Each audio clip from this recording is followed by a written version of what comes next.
Hey guys, John, Vapor Honing Technologies here.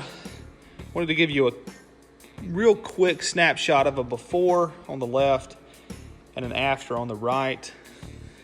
This was with a glass bead abrasive. This is a brand new part. This is a new casting, and so they just wanted to clean it up. A lot of times casting houses will use dry glass beading a lot of times just because they don't know about the vapor honing process or the system. However, this casting house certainly identified the difference between vapor honing and dry blast.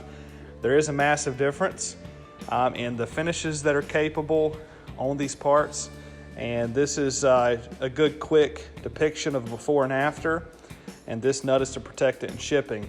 We're about to blast this part, so we don't have the nut on it. But if you guys have questions on applications or equipment, give the sales team a call or shoot them an email. Thanks for watching.